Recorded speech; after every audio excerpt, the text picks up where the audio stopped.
എല്ലാവരുടെയും വീട്ടിൽ സാധാരണഗതിയിൽ കാണുന്ന വെറും 3 ചേരുവകൾ കൊണ്ട് വളരെ സിമ്പിളായിട്ട് തയ്യാറാക്കിയെടുക്കാൻ വേണ്ടി പറ്റുന്ന നല്ല ടേസ്റ്റി ആയിട്ടുള്ള ജ്യൂസി ആയിട്ടുള്ള ഒരു പലഹാരത്തിൻ്റെ റെസിപ്പിയുമായിട്ടാണ് ഇന്ന് ഞാൻ വന്നിരിക്കുന്നത്.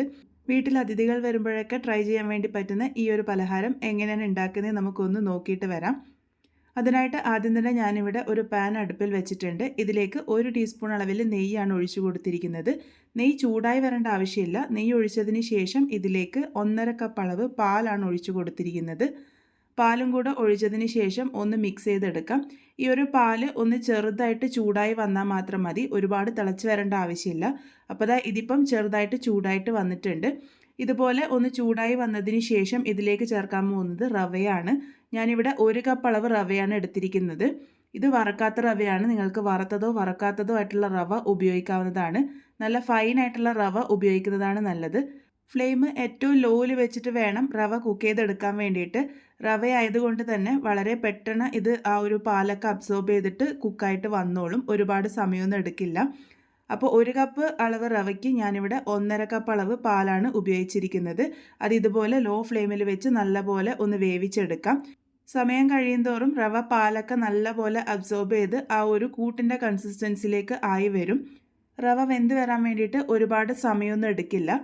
ഇപ്പോൾ ദാ ആ ഒരു വെള്ളപ്പറ്റൊക്കെ നല്ലോണം മാറിയിട്ട് ആ കറക്റ്റായിട്ട് കൂട്ടിൻ്റെ പാകത്തിലേക്കായി വന്നിട്ടുണ്ട്.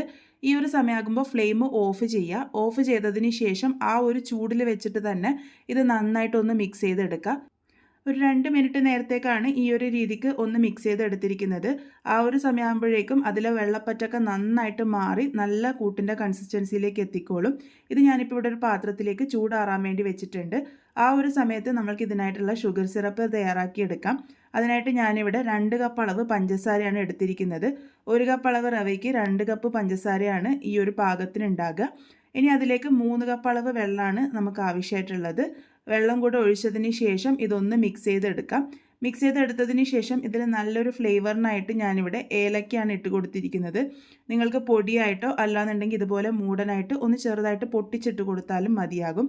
അപ്പോൾ ഞാനിവിടെ 4 ഏലക്കായി ഇതുപോലെ ഒന്ന് ചെറുതായിട്ട് പൊട്ടിച്ചിട്ട് ഇട്ട് കൊടുത്തിട്ടുണ്ട്. ഇതിൻ്റെ കൺസിസ്റ്റൻസി എന്ന് പറയുന്നത് നമ്മൾ ആ ഒരു ഓയിലൊക്കെ ടച്ച് ചെയ്യുമ്പോൾ ഉണ്ടാകുന്ന ആ ഒരു പറ്റുന്ന ആ ഒരു കൺസിസ്റ്റൻസി വരെ മാത്രമേ ഇത് കുക്ക് ചെയ്യേണ്ട ആവശ്യമുള്ളൂ.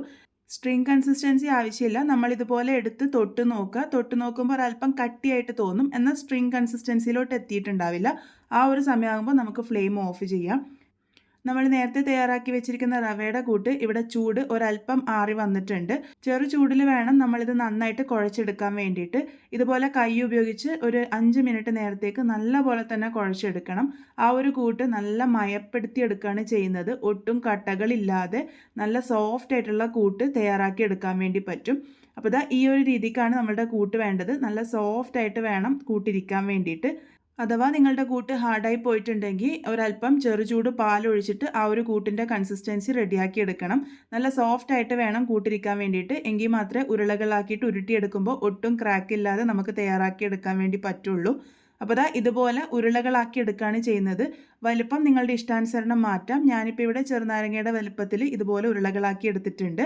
ഇതേപോലെ തന്നെ ബാക്കിയുള്ളതൊക്കെ തയ്യാറാക്കിയിട്ടുണ്ട്. ഇത് ഡ്രൈ ആവാതിരിക്കാൻ വേണ്ടിയിട്ട് ഇതുപോലെ നനഞ്ഞ തുണി ഒന്ന് കവർ ചെയ്ത് വെക്കാവുന്നതാണ്. ഇനി ഇത് ഡീപ് ഫ്രൈ ചെയ്തെടുക്കാനാണ് പോകുന്നത്. അതിന് വേണ്ടിയിട്ട് ഓയിൽ നല്ലപോലെ ചൂടായി വന്നതിന് ശേഷം ഇതിലേക്ക് ഓരോന്നായിട്ട് ഇട്ട് കൊടുക്കാം. ആ ഒരു പാനിൽ എത്രയാണോ കൊള്ളുക ആ ഒരു ഭാഗത്തിന് മാത്രം ഇട്ട് കൊടുത്താൽ മതി. ഇതുപോലത്തെ പാനിൽ തയ്യാറാക്കി എടുക്കുന്നതാവും നല്ലത്. കടായിലാവുമ്പോൾ എന്ന് വെച്ച് കഴിഞ്ഞാൽ പറ്റി പിടിക്കാനുള്ള സാധ്യതയുണ്ട്.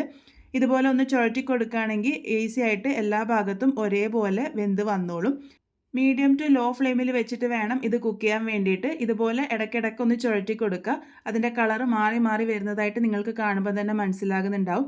കുറച്ച് സമയം എടുത്ത് വേണം ഇതൊന്ന് തയ്യാറാക്കി എടുക്കാൻ വേണ്ടിയിട്ട്. ഇതുപോലെ നല്ലൊരു ഗോൾഡൻ ബ്രൗൺ കളർ ആകുന്നത് വരെയാണ് കുക്ക് ചെയ്തെടുക്കേണ്ടത്. നല്ല ഡാർക്ക് ബ്രൗൺ ആവണം കേട്ടോ. ഇതുപോലെ ബ്രൗൺ കളർ ആകുമ്പോൾ നമുക്കിത് എണ്ണയിൽ നിന്നും കോരിയെടുക്കാം. എന്നിട്ട് അത് ചൂടോട് കൂടിയിട്ട് തന്നെ നമ്മൾ തയ്യാറാക്കി വെച്ചിരിക്കുന്ന പഞ്ചസാര പാനിയിലേക്ക് ഇട്ട് കൊടുക്കുകയാണ് വേണ്ടത്. ആ ഒരു സമയത്ത് പഞ്ചസാര പാനി ഒരല്പം ചൂടിൽ തന്നെയാണ് ഉണ്ടാകുക. ഒരുപാട് ചൂടാവണ്ട. ആ ഒരു ചെറു ചൂടിലാണ് ഉണ്ടാകുക. ഇപ്പം ഞാൻ എല്ലാം തന്നെ തയ്യാറാക്കിയിട്ട് പഞ്ചസാര പാനിയിൽ ഇട്ട് വെച്ചിട്ടുണ്ട്. പഞ്ചസാര പാനി ഒരു ചെറു ചൂടിൽ മാത്രമേ ഉണ്ടാവാൻ പാടുള്ളൂ. ഒരുപാട് ചൂടിലല്ല ഉണ്ടാവേണ്ടത്.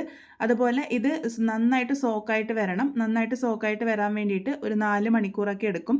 സമയമുണ്ടെന്നുണ്ടെങ്കിൽ ഒരു ദിവസം മുഴുവനായിട്ടും വെച്ചിട്ട് ഉപയോഗിക്കുന്നതാണ് നല്ലത്. അപ്പോഴാണ് ആ ഒരു ഷുഗർ സിറപ്പൊക്കെ നന്നായിട്ട് അബ്സോർബ് ആയിട്ട് നല്ല സോഫ്റ്റ് ആയിട്ട് വരുന്നത്. വളരെ ടേസ്റ്റി ആയിട്ടുള്ള റവയും പാലും പഞ്ചസാരയും ഉപയോഗിച്ച് തയ്യാറാക്കിയിരിക്കുന്ന നമ്മളുടെ പലഹാരം ഇവിടെ റെഡി ആയിട്ടുണ്ട്. പഞ്ചസാര പാനിയൊക്കെ നന്നായിട്ട് തന്നെ അബ്സോർബ് ചെയ്ത് വന്നിട്ടുണ്ട്. ഇത് കട്ട് ചെയ്യുമ്പോൾ തന്നെ നിങ്ങൾക്ക് മനസ്സിലാകുന്നുണ്ടാവും നല്ല സോഫ്റ്റ് ആയിട്ടാണ് ഇരിക്കുന്നത്.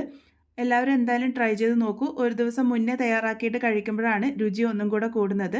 ട്രൈ ചെയ്തതിന് ശേഷം ഫീഡ്ബാക്സ് ഒക്കെ പറയാൻ വേണ്ടി മറക്കരുത്. വീണ്ടും ഒരു നല്ല റെസിപ്പിയുമായി വളരെ പെട്ടെന്ന് തന്നെ കാണാം.